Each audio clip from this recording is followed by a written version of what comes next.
Gender transition can be an overwhelming process, as many of you probably know quite well. So let's talk about some ways that we can hopefully make it a little more manageable. Some ways that we can keep ourselves grounded, reduce some of that stress, and reduce how often and how frequently we feel overwhelmed. Today we're going to talk about mindfulness. What is it? It's a state of being. Sometimes people automatically think of meditation and think, oh no, that's not for me. But meditation is just one of the many ways that mindfulness can be enacted.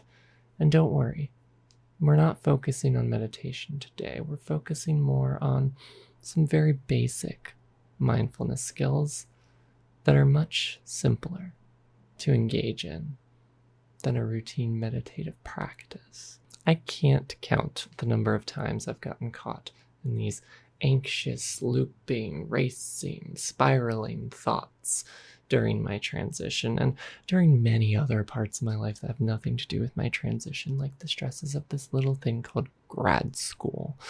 But I might find myself thinking negative thoughts about my body, getting caught in feelings of gender dysphoria, and then spiraling and feeling upset for maybe minutes, maybe even hours. I don't want that. I don't want that for any of you either.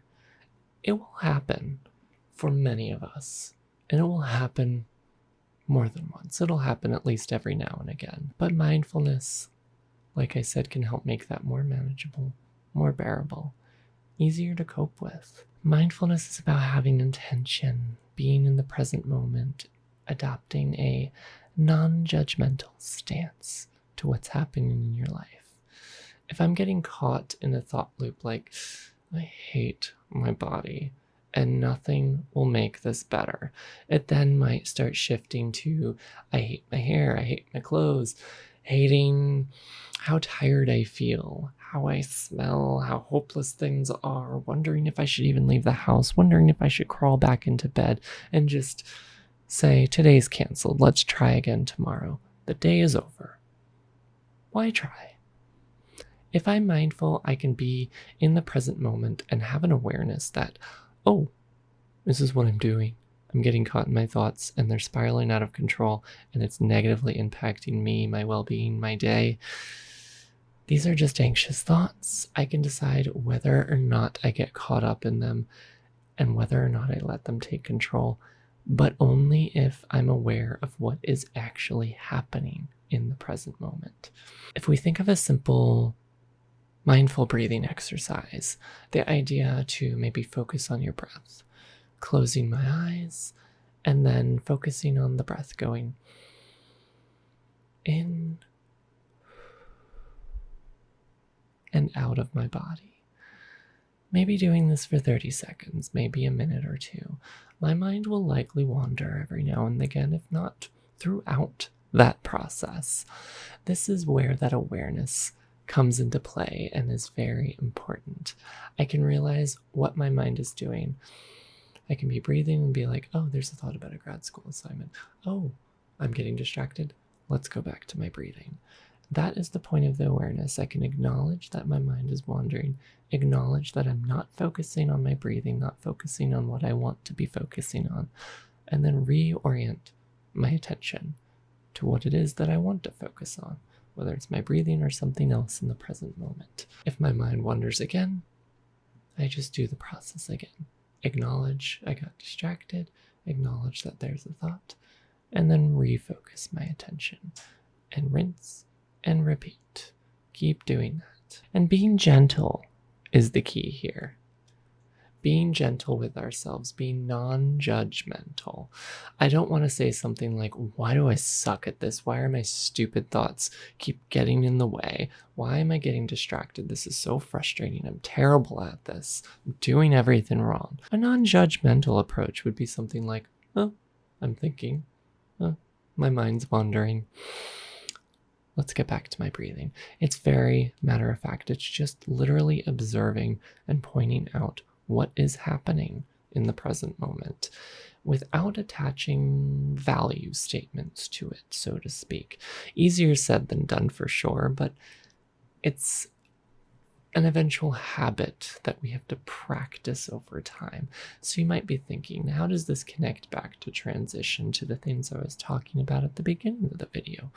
Well, for one, it could be noticing the patterns of thoughts and emotions that are coming up throughout the day. Maybe while I'm doing this breathing exercise, I'm noticing that this same one thought keeps coming up. Maybe it's that, I don't know, I'm feeling really uncomfortable in this present moment. My body is feeling strange. And that thought just keeps coming up. I'm feeling a discomfort in my stomach, in my heart, whatever it may be. This thought, there's a pattern, it keeps coming up. And that awareness can tell us, like, maybe that's something I need to tune into at some point, because my thoughts keep going to the same topic. And without that mindful awareness, you probably wouldn't recognize all the patterns that are happening in your life. I can then use this awareness of this pattern to focus on what's important and filter through all the noise and bullshit throughout our daily lives that many of us often get caught up into, causing us to not focus on what's important, our own mental well-being, and finding a way to ease the stress in our lives. I can use it to simply point out when I am getting caught in thoughts. This is another thing we can do. Just simply noticing that, oh, this is what my mind is doing right now. Instead of getting caught in the content of those thoughts, noticing what is broadly happening. I am spiraling. I am having this recurring loop of thoughts. I can simply label it. I'm getting caught in a thought loop, and that's okay. But let's get back to whatever I was doing. Let's get back to the present moment. I can also remind myself that when these thoughts come up, if they're hurtful, if they trigger my dysphoria, that these thoughts are just thoughts. I am so much more than my thoughts. With a non-judgmental awareness, I will hopefully not get caught in these thoughts as frequently or for as long when they do occur. But again, remind yourself that you don't need to figure all of this out at once. You don't need to figure out everything out in your transition at once. You don't need to figure out everything all at once when it comes to this very specific mindful awareness. This takes practice just like anything else, but living more presently can allow you to enjoy and appreciate each step and accomplishment that you make in your journey. Enjoy and appreciate each step that you're taking towards being yourself. It can help you reduce some of those negative judgments, thereby reducing getting caught up in that negativity, the likelihood of that happening. Obviously, it's easier said than done, but mindfulness is like any habit. It may be hard, uncomfortable, or even strange at first, but it gets easier and feels more natural over time as you practice.